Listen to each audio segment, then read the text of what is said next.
Welcome to New Knives, everybody. Today is June 24th, 2024, and we've got a great selection of new knives. And now this one is brought to you by We Knives, and We Knives comes out with a ton of new stuff. We are right between their new giveaways, though, so you're not going to see, their new offerings, though. So you're not going to see any Wees on the table today, but you'll see them pretty frequently. Not only are they making a ton of stuff, they're making really high-quality stuff as well.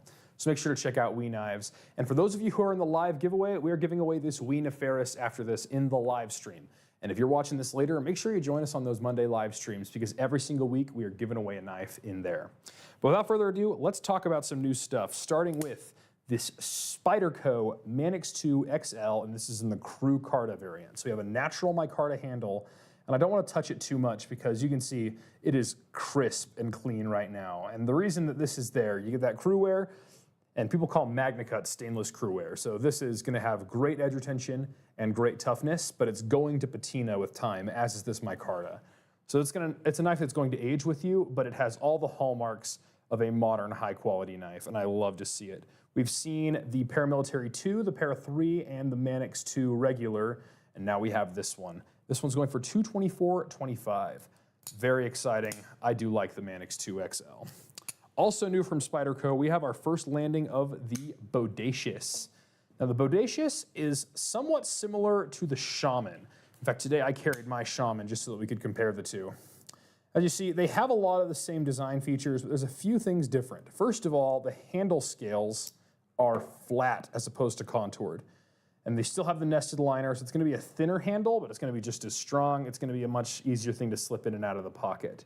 Also, they put this little guard here as opposed to here where you have this that you can choke up on the blade. Here, you just get a little bit more edge instead of that choil. Very nice. CPM S30V blade steel, made in the USA and with a nice smooth handle. Eric Glessier said that this one's sort of like the everyday carry optimized Shaman.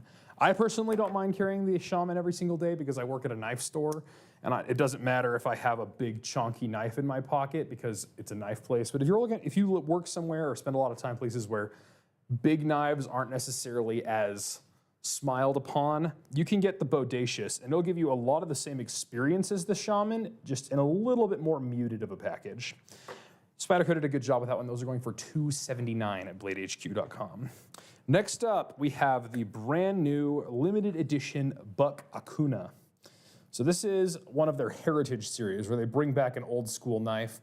Earlier this year they did the Buckmaster, and this one's the Akouna, and it is quite the thing. I will not lie, I do not know much of the history of this knife, but it is an older Buck model, and it's back for a limited time only, through the end of the year, I believe. This one has a burlap micarta handle with some red liners and a CPM S35 VN blade that nests nicely in a leather sheath. Now, this one is not yet posted on bladehq.com, and I don't know exactly what the pricing for retail is going to be, but MSRP on this one is not especially cheap, $469.99. Now, a lot of that price comes because with a limited edition, you don't have the economy of scale that you're going to have otherwise. They can make a gajillion Buck 110s because they have all the machining and everything, and they can sell through tons of them to pay off the machines. But for a limited edition, something as collectible as this, you have to pay off those machines really quick. So $469.99 I think is a fairly generous price considering the sheer rarity of this knife. Next up from Benchmade, we have the North Fork. Excuse me, the North Fork's next. We have the Steep Country, and this is the newer version that has the, oh, this one's S30V. I thought it was CPM 154. This one is an upgraded to CPM S30V blade steel with this nice grippy rubberized handle with the green on it, and then a black and orange, gray and orange Kydex sheath. I really like the Steep Country because it feels like just a good all-around user of a fixed blade. It would be a great hunting knife, but it would also be a good knife just to have around camp, maybe like a steak knife even. But it is so feather light. They say ounces are pounds and pounds are pain. And if you have to choose between a big leather sheath and a brass guard or this on a 30-mile hike to find an elk, sign me up for this little guy right here. I think it'll do a really good job, and honestly, its price isn't ridiculous, $162 on that one. Next up, we have the aforementioned Benchmade North Fork.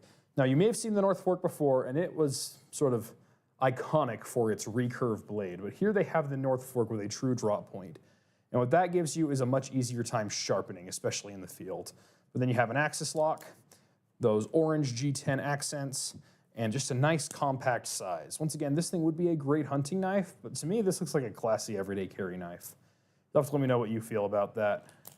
The orange is sort of the hallmark of the hunt class. I think just about every single hunt class knife has one, but I would just carry that every day. I'd probably grab the North Fork, excuse me, the Steep Country. I'm gonna confuse these knives all day. I'd probably grab the Steep Country if I were gonna go hunting, and I'd leave the North Fork at home, but I'd take this on a date, I'd take this out on the town, I'd take it to work. I think it's just a classy knife, and I love that wood handle. This is a stabilized wood, so it's gonna be as rugged as G10. It's not gonna crack or swell or anything. It's not gonna stain with blood. It's just a nice material. Very well done, Benchmade. Next up, we have an award-winning knife from Karbon. So Karbon Knives was started by Ken Onion, and this Buckhorn was a collaboration with Ketuo Knives. Now, Ketuo is not an especially popular name out there. We don't hear it too much in the knife world, but they are pulling the strings a lot because they are the owners of Reich Knife. And Reich Knife is known for some of the most ambitious machining projects I've ever seen, and this knife is no exception.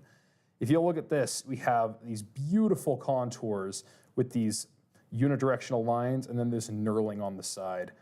I don't know if knurling is the proper word, but a nice texture.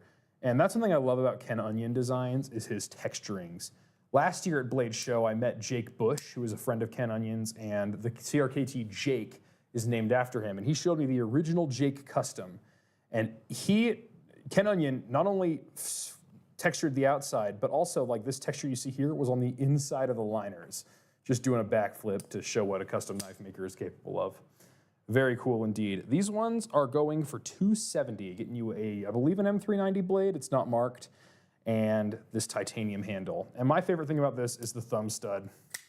So Ken Onion designed the Kershaw Leek a long time ago, and it was known for having its thumb studs, not Leek.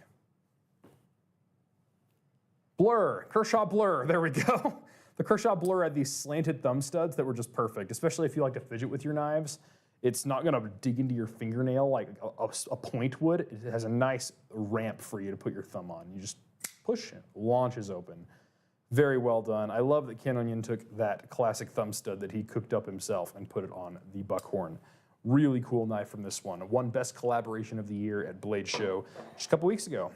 Next up, new from Fox Knives, we have the Anzu.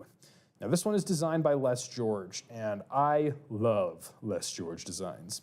Les George is known for making knives that are both small, but feel big. Like, this is no exception. Like, I get a full 4-finger grip, and this guard is just right. It just locks your hand in really well. CPM MagnaCut blade. I believe this is a carbon fiber handle, orange accents, black finish. Smooth, slick as butter crossbar lock. Look at that. Ooh, in heaven, all knives are that smooth. Very nicely done, Les George. We have a reversible deep carry pocket clip, and these ones go for $206. So honestly, not a bad price either. I love Les George designs, and I hope he keeps cranking them out. Next up, ProTech. We have the brand new for 2024 anniversary edition Runt 5. This one's got a MagnaCut blade, and this is called the Nexus finish.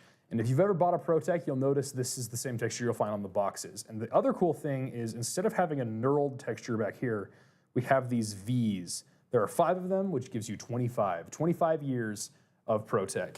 And it's been a great 25 years. They started in a good place, and they've come a long way, and they are one of our favorite brands nowadays, both in terms of knives and in terms of people.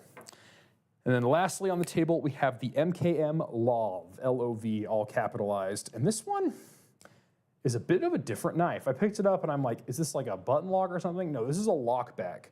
So back here is the lock actuation, and it's a smooth one-hand opener. It doesn't have like any super stiff, like, what's the word I'm looking for? A half stop or anything. It's just gonna open smooth all the way, one-handed, and then you wanna close it two-handed. But yeah, MKM did a good job with this one. N690 blade steel, reversible deep carry pocket clip. I just Spidey flicked a lock back. I think that might be the first time I've ever done that. And then it has this FRN injection molded handle and an N690 blade, and this one goes for $69.90. Anyway, that is just a sampling of the new knives we have at Blade HQ. You can find all of these and more at bladehq.com, and check out the new arrivals section regularly, because there's an entire team of people just over there whose full-time job is to fill new arrivals with the greatest new sharp and pointy tools in the world. But with that, thank you all for watching, and we'll see you next time. Except for everybody here in the live stream. Let's do a giveaway real quick.